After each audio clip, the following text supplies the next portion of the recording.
तो आप सबकी डिमांड पे मैं आपके लिए लेके आया हूँ 100 इंपॉर्टेंट बोर्ड एग्जाम के क्वेश्चंस। कुछ 1 मार्कर्स हम यहाँ पे डिस्कस कर लेते हैं। देखो इस टाइप के क्वेश्चंस आप कर लेना, y इक्वल टू समथिंग दिया है और फिर ये आपको 0 के बराबर प्रूव करना है। तो आपकी बोर्ड एग्जाम तक आप अगर इसको धीरे धीरे भी टारगेट करेंगे तो भी आपके बोर्ड एग्जाम तक ये सारे के सारे क्वेश्चंस आपके सॉल्व हो जाएंगे। बोर्ड एग्जाम्स नजदीक आ चुके हैं एंड अपना डर अभी बढ़ता ही जा रहा है। तो कम टाइम में मैक्सिमम स्कोर हम कैसे कर सकते हैं?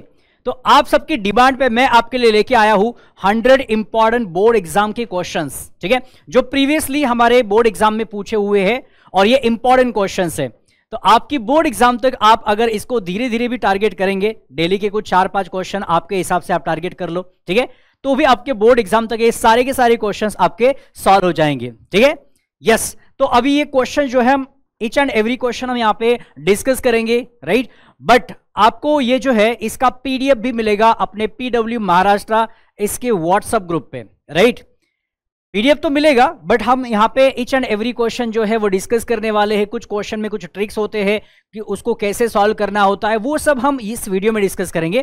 तो आपको वीडियो में भी लास्ट तक बने रहना है। पीडीएफ तो आपको मिल ही जाएगी बट मैं एक्सप्लेन करूंगा यहाँ पे, तो वो आपको इस वीडियो में ही पता चलेगा। तो आपको लास्ट तक सुनना है कि मैं यहाँ पे क्या बता रहा हूं। और मोस्ट इंपॉर्टेंट 100 क्वेश्चन हमारे मैथमेटिक्स के आज आपको मैं यहाँ पे बताने जा रहा हूं। तो आ जाओ फटाफट। देखो भाई, सबसे पहले कुछ 1 मार्कर्स हम यहां पे डिस्कस कर लेते। देखो, right the compound statement, Nagpur is in Maharashtra and Chennai is in Tamil Nadu, है ना। इसको सिंबॉलिकली लिखना है। तो ऐसे क्वेश्चंस आपके 1 मार्क के लिए बन सकते हैं मैथमेटिकल लॉजिक से। Then principal value find out करनी है ना। Then write the separate equations, ये पेयर ऑफ स्ट्रेट लाइन का क्वेश्चन है ना। सेपरेट इक्वेशंस लिखने बहुत ही सिंपल है यार, a² - b² का फॉर्मूला हम यहाँ पे लगाने वाले हैं। Find the combine equation. अब कंबाइन इक्वेशन में करना ही क्या है, दोनों को बस मल्टीप्लाई तो करना है। u × v = 0, याद आया? हाँ। उसके बाद find the value of k if the lines represented by are perpendicular to each other, है ना। तो ये लाइन जो है, इसके अंदर जो 2 लाइन्स है वो लाइन्स अगर परपेंडिकुलर है तो आपको k की वैल्यू फाइंड आउट करनी है। Then if the vectors are collinear then find the value of p। बहुत सिंपल है ना। वेक्टर्स अगर कोलिनियर होते हैं तो i, j, k के कोएफिशिएंट कैसे होते हैं? प्रोपोर्शन में होते हैं। और ये मैंने आपको ऑलरेडी बताया था क्लास में भी कि ये क्वेश्चन बहुत ज्यादा इंपॉर्टेंट है, ठीक है। तो ये 1 मार्कर्स आपके सामने है कुछ। देन अभी देखो 2 मार्कर्स, 2 मार्क के लिए क्वेश्चंस क्या बन सकते हैं मैथमेटिकल लॉजिक से। देखो, right inverse contrapositive, converse inverse and contrapositive पे क्वेश्चन आ सकता है। तो एक सैंपल क्वेश्चन यहाँ पे मैंने आपको दिखाया है। उसके बाद ये देखो मैथमेटिकल लॉजिक का ऐसा भी एक क्वेश्चन है, P एंड Q फॉल्स है, ये भी फॉल्स है। Then the value of P and Q क्या होगा, है ना। ड्वेल पे क्वेश्चन आ सकता है, नेगेशन पे आ सकता है, राइट। देन देखो check whether the matrix is invertible और नॉट। मैट्रिक्स इन्वर्टिबल है कि नहीं चेक करना है। इन्वर्टिबल के उसके लिए क्या करना पड़ेगा? Determinant must be equals to not zero, non zero, है ना। नॉन जीरो होगा तो इन्वर्टिबल है और अगर 0 आता है तो वो इन्वर्टिबल नहीं है, क्योंकि भाई अगर डिटरमिनेंट 0 आता है तो इनवर्स हम फाइंड आउट कर नहीं पाएंगे, करेक्ट। तो ये इन्वर्टिबल है कि नॉट वो आपको चेक करना है। फाइंड द कोफैक्टर्स, बहुत ही सिंपल क्वेश्चन है।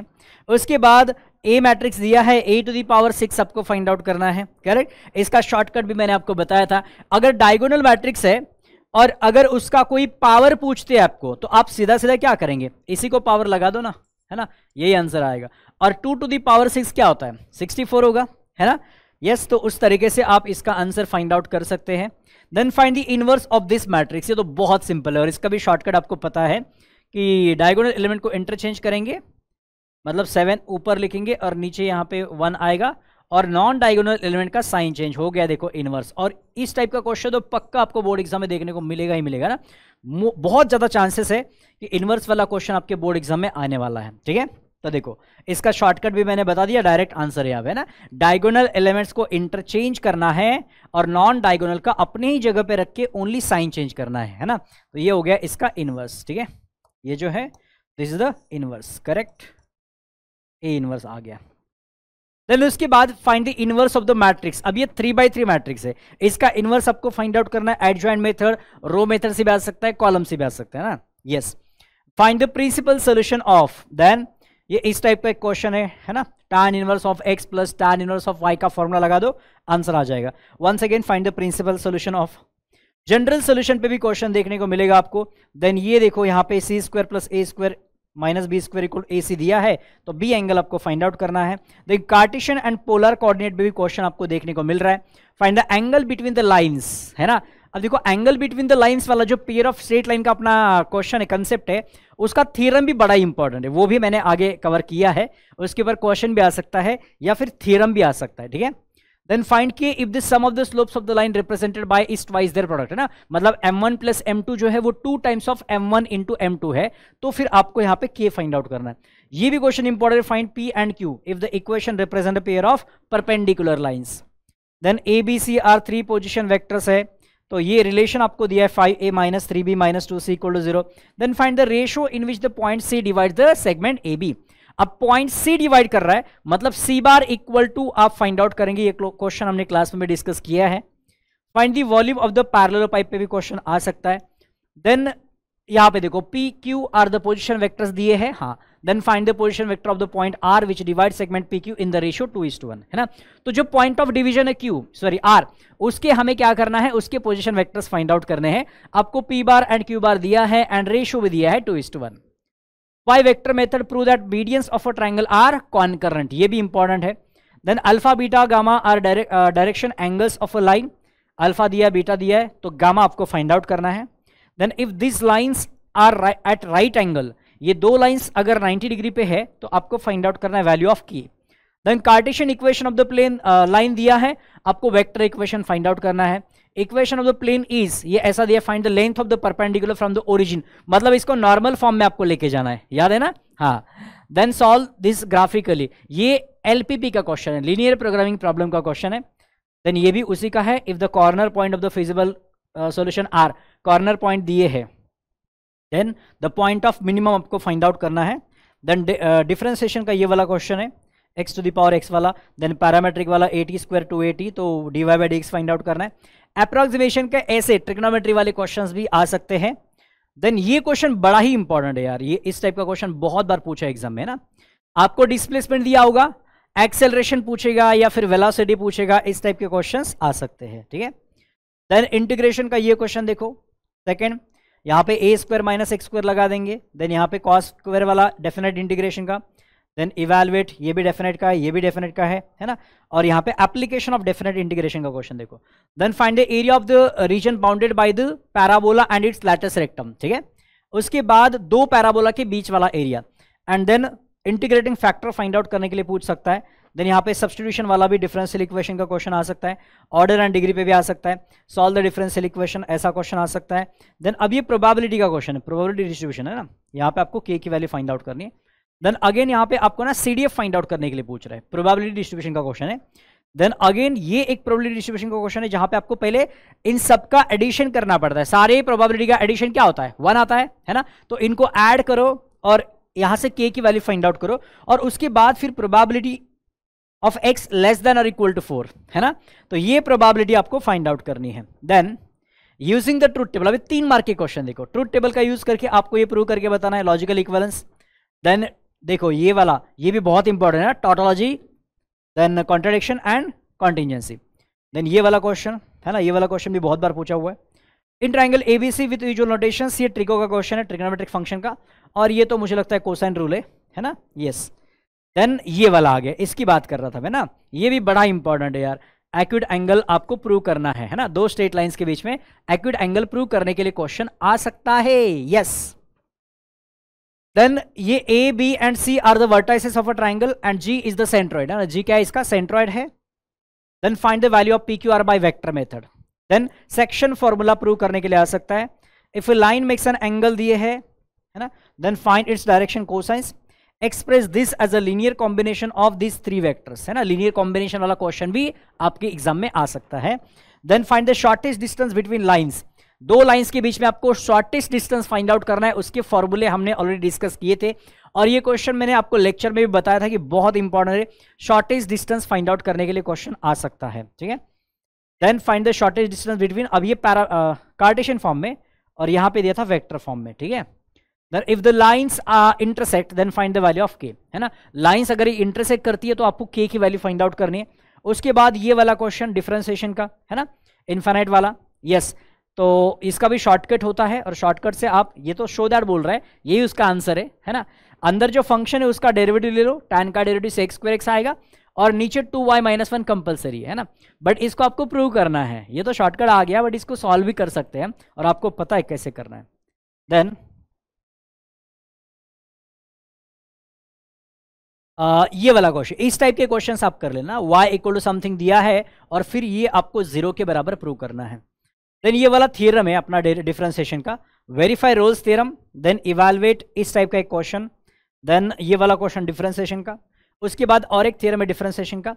देन अपना इंटीग्रेशन का ये वाला क्वेश्चन देखो, है ना। यस, यहाँ पे हम क्या करते हैं, tan x/2 equal to t put करना होता है, याद आ रहा है ये टाइप, हाँ। Then solve the differential equation for the following probability. अब प्रोबेबिलिटी का एक क्वेश्चन है, ठीक है, जिसमें आपको ये मॉड में पूछा है ना, मॉड में, है ना, मॉड में अगर x होगा तो आप क्या करेंगे, probability of x greater than -1 less than 1, ये आपको मैंने बताया था। Modulus of x is less than 1 है, मतलब -1 to 1 के बीच वाली आपको प्रोबेबिलिटी फाइंड आउट करनी है, right. Then x follows Bernoulli's है, ये तो बहुत सिंपल है, n दिया है, p दिया है, तो e of x and variance of x find out करो। Probability that a bomb will hit a target, ये बाइनोमियल का क्वेश्चन है ना। Yes, then a fair coin is toss 8 times, find the probability that it shows hit exactly 5 times at least once. At least 1 का मतलब क्या होता है, कम से कम एक, मतलब एक या फिर एक से ज्यादा बार वो हो सकता है, उसकी प्रोबेबिलिटी फाइंड आउट करनी है। It is known that 10% of certain article manufactured are defective, है ना। What is the probability that in a random sample of 12 such articles 9 are defective. 10% defective है, मतलब क्या है, 10/100 इसकी प्रोबेबिलिटी होगी डिफेक्टिव होने की, बराबर है, 10/100, तो 90% नॉन डिफेक्टिव होंगे ना फिर, तो ऐसे आप प्रोबेबिलिटी फाइंड आउट कर सकते हैं। देन 4 मार्क के क्वेश्चन देखो, find the symbolic form of the following switching circuit. इसको सिंबॉलिक फॉर्म में लिखना है, या फिर इसको सिंप्लीफाई करने के लिए भी आ सकता है। एक सर्किट दिया होगा, सिंप्लीफाई करो और नया सर्किट बनाओ, ठीक है, सिंप्लीफाई करके नया सर्किट बनाओ। देन ये वाला क्वेश्चन, मेथड ऑफ इन्वर्जन या फिर रिडक्शन वाला भी आ सकता है। Then word problem, cost of 4 dozen pencil 3 dozen pen वाला। देन यहाँ पे देखो ये वाला a square b square c square AP में है। देन प्रूव दैट की cot A cot B cot C are also in AP, correct. Then prove that the volume of tetrahedron पे एक क्वेश्चन दिख रहा है, सॉल्व दिस LPP वाला क्वेश्चन है, again solve this LPP। Then LPP का ही ये वर्ड प्रॉब्लम है। देन उसके बाद if y equal to cos, हाँ ये अपना डिफरेंशिएशन का क्वेश्चन है, प्रूव दैट वाले क्वेश्चन में, है ना। देन ये वाला अगेन थियरम है डिफरेंशिएशन का। देन प्रॉफिट फंक्शन, मतलब ये एप्लीकेशन ऑफ डेरिवेटिव का क्वेश्चन है, ठीक है। देन अगेन प्रूव दैट, ये तो अपना फॉर्मूला यार, under root of a square minus x square का इंटीग्रेशन क्या होगा, तो ये भी प्रूव करने के लिए आता है एग्जाम में, बहुत बार आया हुआ है, ठीक है। देन अपना इंटीग्रेशन बाई पार्ट्स वाला भी प्रूव करने के लिए आता है। Then evaluate x square sine 3x, तो इंटीग्रेशन बाई पार्ट्स पे क्वेश्चन है। एंड देन ये वंस अगेन एक फॉर्मूला है ना, ये फॉर्मूला यहाँ पे प्रूव करने के लिए पूछा हुआ है। अगेन प्रूव दैट, ये अपने डेफिनेट इंटीग्रेशन के थ्योरम से प्रॉपर्टीज है ना, ये 0 to 2a वाला ये प्रॉपर्टी है ना। देन उसके बाद ये दूसरा प्रॉपर्टी है ऑड इवन वाला प्रॉपर्टी, -a to a ना, तो ऑड इवन वाला है। ऑड अगर आता है फंक्शन तो 0 आंसर आएगा, इवन फंक्शन आता है तो ऐसा कुछ लिखेंगे यहाँ पे 2 integration 0 to a f of x dx, है ना। प्रूव दैट, ये भी प्रॉपर्टी है सिंपल, ये भी प्रॉपर्टी है ना। तो इसके प्रॉपर्टीज आप अच्छे से कर लेना, इसके प्रॉपर्टी जो लास्ट की 3-4 प्रॉपर्टीज है ना, वो आप अच्छे से कर लेना, ठीक है। तो उसमें से एक आधा प्रॉपर्टी तो आएगा ही आएगा, राइट। जैसे मैंने यहाँ पे आपको दिखाया है, जो इंपॉर्टेंट प्रॉपर्टीज है वो आपको दिखा दिया मैंने यहाँ पे, ठीक है। देख लो एक बार फिर से, यहाँ पे ये वाला प्रॉपर्टी इंपॉर्टेंट, ये यहाँ पे कितने प्रॉपर्टीज है, डेफिनेट इंटीग्रेशन से देखो 1 2 3 ये 4, ये चारों भी कर लेना, ठीक है। ये चारों भी अच्छे से कर लेना, इन चारों में से एक तो आने के चांसेस है, राइट, एक ना एक तो आता ही है चारों में से, यही चारों कर लो, ठीक है। Then application of differential equation, इसमें टेम्परेचर वाला question, a body is heated at 110 degree Celsius है ना, तो वो टेम्परेचर वाला क्वेश्चन बहुत सिंपल है। उसके बाद सॉल्व द डिफरेंशियल इक्वेशन, है ना। डिफरेंशियल इक्वेशन, ये इस टाइप का डिफरेंशियल इक्वेशन आपको सॉल्व करने के लिए पूछ सकते हैं, क्लियर। तो आई होप आपको ये समझ में आ गया है कि इस पूरे हमारे मैथ्स में इंपॉर्टेंट क्वेश्चन कौन से, चैप्टर वाइज कौन से चैप्टर में किस टाइप के क्वेश्चंस इंपॉर्टेंट मैंने दिए हैं, तो आपको एक आइडिया लग जाएगी कि हाँ भाई इस टाइप के क्वेश्चन जो है वो बोर्ड एग्जाम में एक्सपेक्टेड है, ये इंपॉर्टेंट है। और आप अगर प्रीवियस ईयर के पेपर्स भी उठा के देखेंगे ना तो आपको अंदाजा लग जाएगा हाँ कि ये क्वेश्चंस इंपॉर्टेंट है, ठीक है। तो इसकी हेल्प लेके ना इसके सराउंडिंग में आप पढ़ाई कर सकते हैं, मतलब इससे रिलेटेड थोड़ा इधर उधर अगर पढ़ाई करेंगे, मतलब इन 100 क्वेश्चंस को अगर आप रेफरेंस मानकर पढ़ाई करेंगे ना तो आप कम टाइम में मैक्सिमम मार्क्स ला सकते हो, है ना। तो आपके बोर्ड एग्जाम तक आपको ये जो है ना ये 100 क्वेश्चन सॉल्व करने हैं। और अगर आपको लगता है कि नहीं सर हमें ना इसका ना सॉल्यूशन भी चाहिए, ठीक है, तो अगर आपको इसका सॉल्यूशन चाहिए ना तो भाई कमेंट मुझे मिलने चाहिए। वैसे कमेंट तो मिलने चाहिए ना, अगर आपने कमेंट ही नहीं किया तो मुझे कैसे समझ में आएगा कि हाँ आपको सॉल्यूशन चाहिए, है ना। तो कमेंट जो है, कमेंट का टारगेट यार कुछ 1K के ऊपर तो आना चाहिए, 1000 कमेंट्स के ऊपर तो आना चाहिए, है ना। तभी मुझे लगेगा हाँ भाई इसकी बहुत ज़रूरत है। नहीं तो क्या 2-4 लोग बोलेंगे सर सॉल्यूशन चाहिए, फिर उस कुछ मतलब नहीं निकलता ना उसका, है ना। मतलब उतना रिक्वायर्ड नहीं ऐसा लगेगा मुझे। तो आपको अगर सॉल्यूशन चाहिए तो सॉल्यूशन भी आपको मिल जाएगा, डोंट वरी, है ना। आपके लिए हम कर सकते हैं इतना, है ना। आपका अगर फायदा हो रहा है तो बिल्कुल करेंगे यार, डेफिनेटली करेंगे, बट आपको भी वो जरूरत दिखानी पड़ेगी ना फिर। यस, तो आपको कमेंट करना है कि यस वी वांट सॉल्यूशन, ठीक है। तो सॉल्यूशन भी लिखा तो भी चलेगा, है ना। सॉल्यूशन #सॉल्यूशन ऐसा कुछ भी लिखो, है ना। तो सॉल्यूशन अगर लिखा ऐसे, अगर मुझे 1000 कमेंट्स के ऊपर अगर दिखता है तो मैं समझ जाऊंगा कि हाँ कि स्टूडेंट्स भी बहुत सीरियस है ना इन 100 क्वेश्चंस को लेके, और पढ़ाई को लेके, बोर्ड एग्जाम की पढ़ाई बहुत सीरियसली चल रही है, ये मुझे समझ में आ जाएगा। तो फिर इसका सॉल्यूशन भी आपको मिल जाएगा, ठीक है। तो आई होप आपको ये समझ में आ गया है मैंने क्या बताया। इसका आपको पीडीएफ मिलेगा PW महाराष्ट्र इस व्हाट्सएप चैनल पे, ठीक है। वो आपको इस वीडियो के डिस्क्रिप्शन में पूरा मिल जाएगा। व्हाट्सएप चैनल का लिंक क्या है तो वो आपको इस वीडियो के डिस्क्रिप्शन में दिखेगा। तो उस चैनल पे जाके ना आप इसका पीडीएफ आराम से डाउनलोड कर सकते हैं। ये पूरा पीडीएफ आपके पास रख सकते हैं, राइट। एंड इसका सोल्यूशन जो है उसके लिए मैंने आपको बताया है कि आपके साइड से मुझे क्या चाहिए, तो वो आप करेंगे तो उसका सोल्यूशन भी आपको मिल जाएगा, ठीक है। तो आई होप आपको ये बहुत अच्छे से क्लियर हुआ है कि इस साल के लिए बोर्ड एग्जाम के लिए इंपॉर्टेंट क्वेश्चंस कौन से हो सकते हैं मैथमेटिक्स से, एंड आप इसको थोड़ा सीरियसली 100 क्वेश्चन जो है इसको अच्छे से सॉल्व करके अच्छे से पढ़ाई करो, एंड ऑल द बेस्ट, ठीक है। तो चलो bye bye, have a nice day, bye bye.